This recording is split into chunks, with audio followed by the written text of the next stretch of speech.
Hey there, traders. Todd Gordon here with tradinganalysis.com and Inside Edge Capital. Hope you're well. Happy New Year. Two things I want to do in this video. One, update you on the gold short that I'm in from the last video update that you may have seen. If you didn't, we're short gold. And second, I want to show you a position in Meta. I'll show you the live position and show you what we're planning to do going forward. All right, so let's jump in. Here we go. We're going to share this screen. And okay, here's the gold futures chart on the daily. And I'm wondering, I won't go into too much of it. You should be able to access the last video as to the reasons we're short gold, but very quickly, wondering if we have a C wave down, that red guy in the circle C, to complete larger degree 4 into the highlighted support zone. So within red C, which we're thinking is a 5-wave motive impulsive structure that would complete an ABC zigzag, wondering if we have wave 3 down. So off the daily, let's go down to a 2-hour chart. And what we left our subscribers with right around the new year was this cluster of resistance here on the 2-hour chart. The gold market tried to break down through 2,600 and then mounted a rally from December 31st up to January 3rd, right at midnight, and wondering if this printed a smaller 535 ABC zigzag. The equality of A and C, which I'll hide the red there just for clarity's sake. Green A and green C equality is there at 2667, which we got through it, but not by a big amount. And then that was reinforced by the 50% price retracement of the drop from December 11th to December 18th. Okay, so good little zone of resistance. We've held resistance so far, and we're starting to potentially move lower. So I'm looking to hold that short gold. And as I said, there's a lot of macro influences there that would boost a lower gold price, but we'll leave that for now. So if we could break through the uptrend support about 2619, may be able to get that blue 3 of red C going, which would potentially bring you down into this zone here around 2,500. Okay, I know there's a lot going on in that chart. Okay, so over to Meta. Let's do this. Okay, so Meta, I'm going to show you the live position we're in. In fact, it's right down here. It's a position we've had for a while. I've been adding to the position, and I'll show you the specifics. But first, let's look at the longer-term wave count.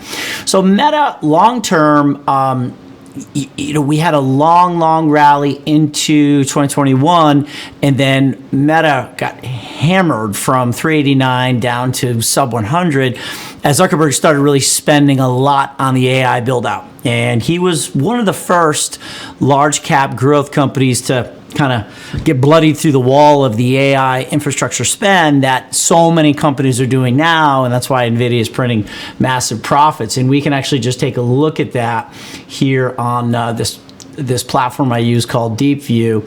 So if you look at where Meta was in terms of earnings, EPS for the year, they're making $10 collectively in 2020, 2021, they went up to 13. Then they started spending a bunch. They went down to 983, which is a 28% year-over-year drop in EPS. And if you look at the revenues, look, 86 or 85 billion top line, 117, 116, 134. The revenues didn't go down, their spend went way up. Right, so that corresponds to the 2022 sell-off. Then they righted the ship. They're continuing to spend, but the profitability went up because they went into this year of efficiency, so on and so forth. Back to $14.87 for 2024. They've yet to report the last quarter of 2024, but on track for $22 a share. So you can see, that EPS year over year certainly matches up with the price chart that is right here. Okay, so where are we longer term? I'd like to focus on the move up that we've seen following the 2022 low. Okay, I don't have a huge degree of confidence in this wave count. I think the uptrend for now is unmistakable. I think we may have a green minor 1, 2. 3, which 3 is shorter than 1, and of course that's going to have implications for the expected distance of wave 5 versus 3. If 1's longer than 3, 5 must be shorter than 3, and that's going to be the case while Meta is, let me see if I can find 5v3 right there. While Meta is below 857 as we trade 624, this count is valid. Okay. I'm going to remain long Meta for now.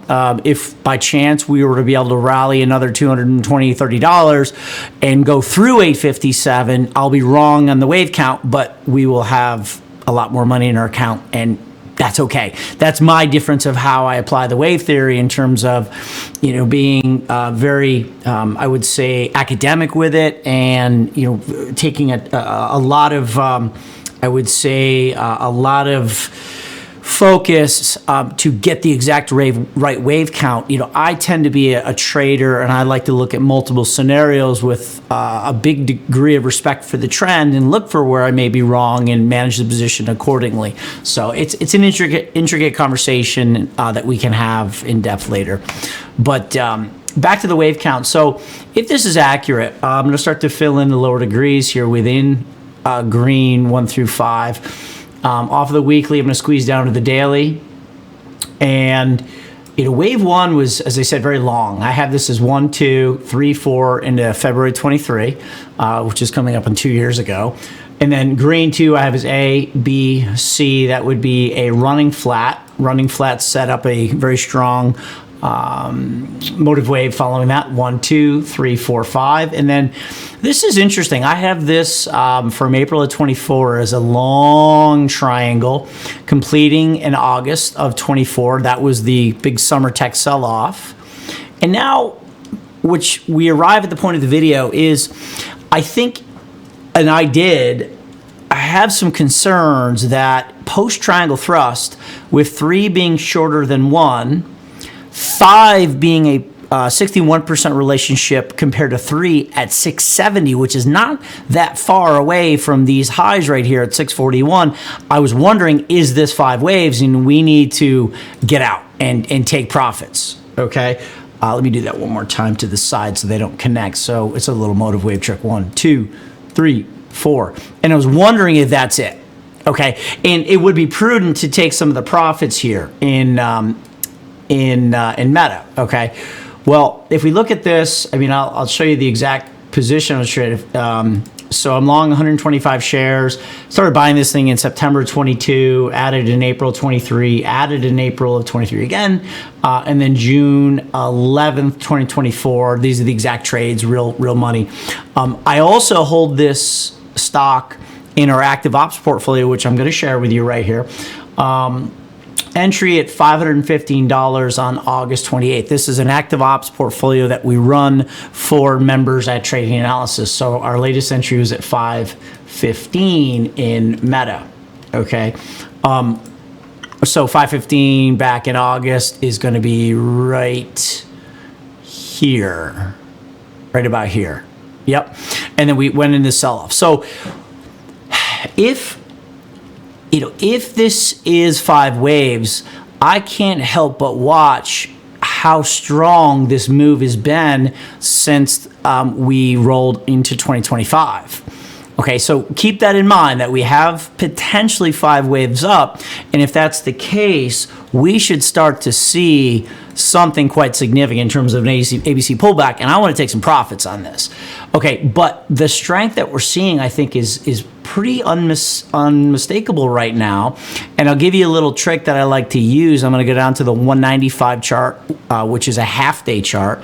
Okay, you take your 390 minutes in the stock market day, cut it in half, and that's what it is. No, it's 6.5 hours times 60, so I think that's 390.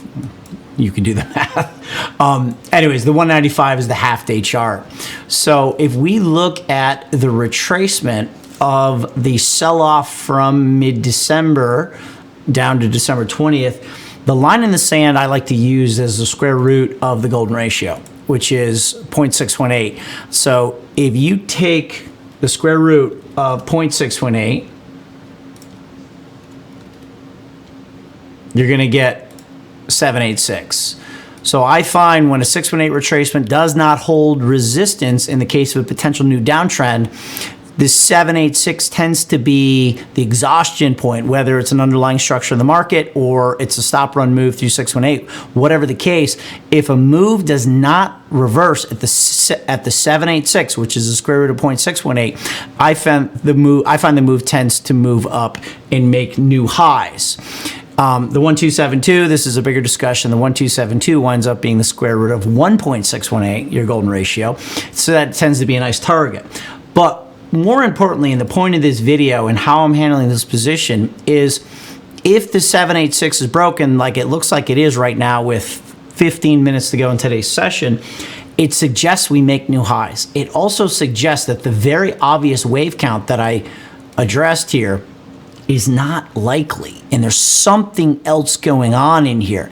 I don't know what it is yet. I don't think I can know, but I do know the trend is up. I do know technology is coming out of the gate pretty strong for this year, so I'm going to hold. And if we get up into that 1272 level I almost said NVIDIA, in Meta at 655, I'm going to be very aggressively trailing the stops behind us for the entirety of the position, then await and see if we can find more information as to what the wave count is. Okay, so it's a delicate balance between, rigorous, can't say it, rigorous, you know what I'm trying to say, apply the Elliott wave principle to real life positions. It's a very delicate balance that you have to experiment and find what you're comfortable with. So you can't always go into a position knowing exactly what the wave count is. You can have several different scenarios laid out, not be entirely sure, but be diligent in terms of managing the position, and you can be profitable that way. Let me try it one more time. Rigor, can't say it. How embarrassing. All right. Happy New Year. I think it's going to be a great year, but it's going to be filled with volatility and opportunities. So I'm going to go work on my pronunciation. All right. See you guys. Hope that helps. Take care.